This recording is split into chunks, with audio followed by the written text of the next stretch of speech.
જય શ્રી કૃષ્ણ અને સીતારામ બધાને।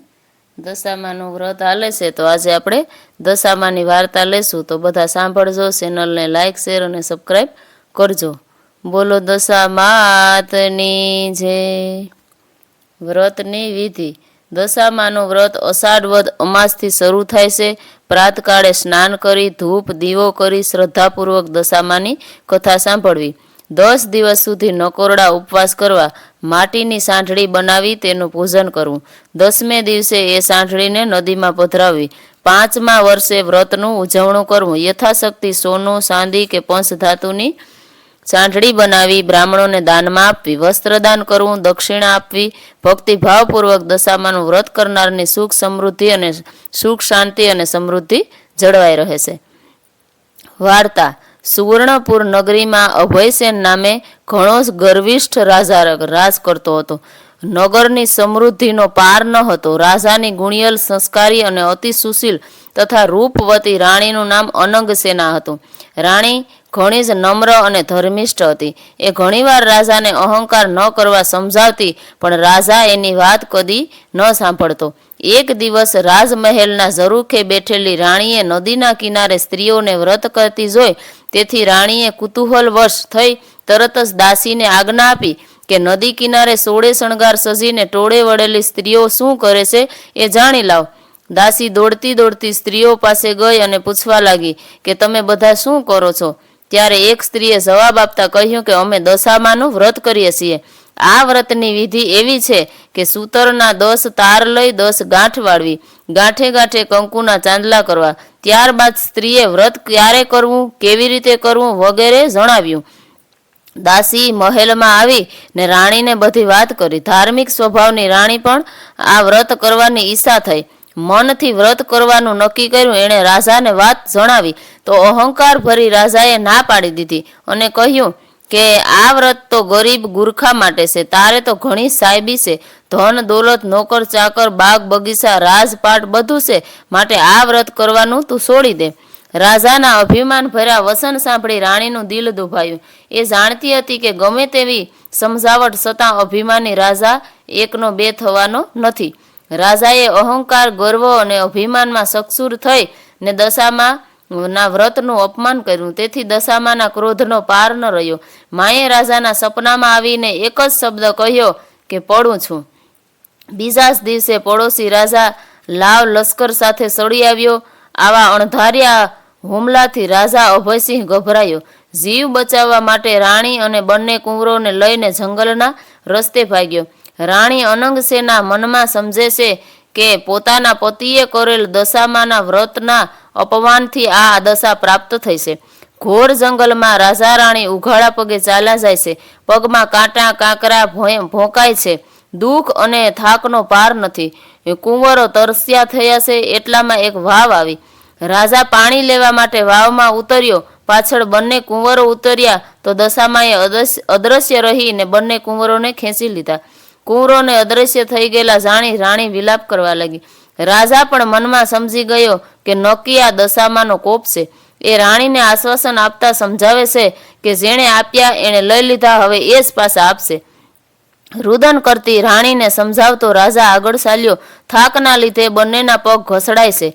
પગમાં વેઢાના કાંટા ભોંકાય છે, તેથી પીડાનો પાર નથી। રસ્તામાં એક વાડી આવી। રાજાને થયું કે હાશ બે ઘડી વિસામો તો મળશે, પણ રાજાએ એ વાડીમાં જેવો પગ મૂક્યો તો ખીલેલા ફૂલ બધા કરમાઈ ગયા।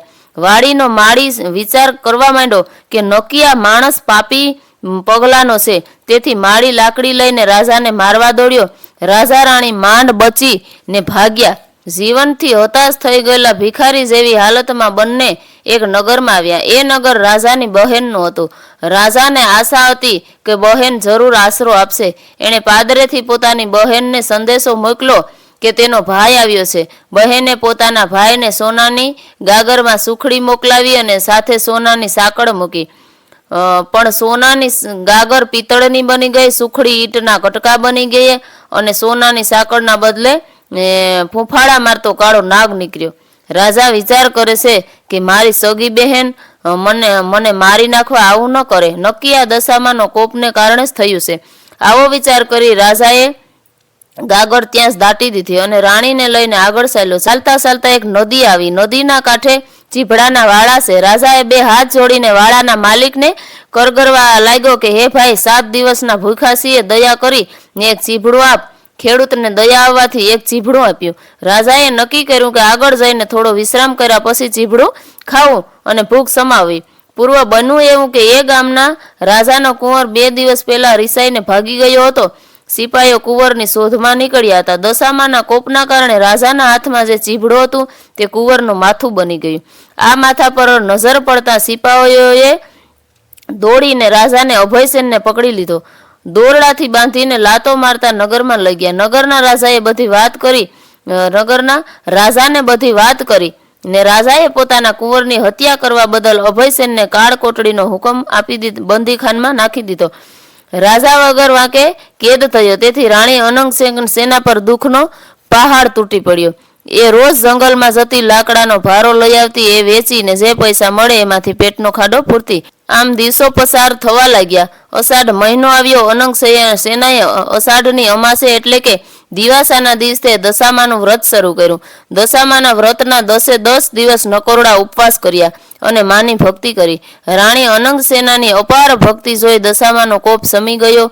માએ રાણીને આશીર્વાદ આપતા કહ્યું કે કાલે તને તારો પતિ પાછો મળશે. અને એ જ રાતે દશામાએ નગરના રાજાને સપનામાં જઈ આદેશ આપ્યો કે નિર્દોષ માણસને કેદમાં પૂર્યો છે. તારો કુંવર તો એના મોસાળે લીલા લેર કરે છે, સવારે પાછો આવી જાહે. સવાર પડતા જ દશામાની કૃપાથી કુંવર પાછો આવી ગયો. રાજાએ જાતે જઈ ને અભયસેનાને બંદીખાનામાંથી મુક્ત કરી ક્ષમા માગી. એટલું જ નહીં, ખૂબ ધન પણ આપ્યું. રાજા રાણી રથમાં બેસી સુવર્ણપુર આવવા નીકળ્યા. રસ્તામાં બહેનનું નગર આવ્યું. રાજાને પેલી ગાગર યાદ આવી. પાદરે આવીને ખાડો ખોદીને જોયું તો પિત્તળની ગાગર સોનાની બની ગઈ હતી. ગાગરમાં સોનાની સાંકળ અને સુખડી હતી. એટલામાં બહેન પણ આવી આગ્રહ કરીને ભાઈ ભાભીને ઘેર લઈ ગઈ. 2 દિવસ રોકાઈને રાજા રાણી આગળ ચાલ્યા. રસ્તામાં વાવ આવી જોયું તો વાવના કાંઠે દશામાં વૃદ્ધ ડોશીનું રૂપ ધારણ કરી ને ઊભા છે. બંને કુંવરો એમની આંગળી પકડીને ઊભા છે. રાજા રાણી તરત માતાજીને ઓળખી ગયા અને લાકડીની જેમ માના પગમાં પડ્યા. દશામાએ અસલ સ્વરૂપમાં આવી દર્શન આપતા કહ્યું કે હે રાજા, અભિમાન આણી ને મારા વ્રતનું અપમાન કર્યું હતું, તેથી તારા પર હું કોપાયમાન થઈ હતી. પણ હવે તારો ગર્વ ગળી ગયો છે. વળી તારી રાણીએ ભાવથી મારું વ્રત કર્યું, તેથી હું પ્રસન્ન થઈશું. તારું રાજ તને પાછું મળી જાય. માં કરતો રાજા અભયસેન દશામાના પગમાં આડોટી પડ્યો અને બોલ્યો કે માં, હે દયાળી, કળિયુગમાં તમારી કારમી કસોટીમાંથી કોઈ પાર ઉતરી નહીં શકે, માટે આવો કોપ કદી ન કરશો. દશામાં મીઠું મધુર હાસ્ય વેરતા બોલ્યા કે તારી વાત કબૂલ કરું છું. કળિયુગમાં જે કોઈ મારી કથા સાંભળશે કે સંભળાવશે તેની દશા સદા સારી રહેશે. આમ કહી દશામાં અદ્રશ્ય થઈ ગયા. રાજા રાણી બંને કુંવરો સાથે પોતાના રાજ્યમાં આવ્યા. અભયસેનના સેનાપતિએ પડોશી રાજાને હરાવી રાજ પાછું મેળવ્યું હતું. રાજા રાણી આનંદપૂર્વક દિવસો પસાર કરવા લાગ્યા. હે દશામાં, જેવા રાજા રાણીને ફળ્યા તેમ વ્રત કરનાર સર્વને ફળજો, સર્વનું કલ્યાણ કરજો. બોલો દશા માતની જય.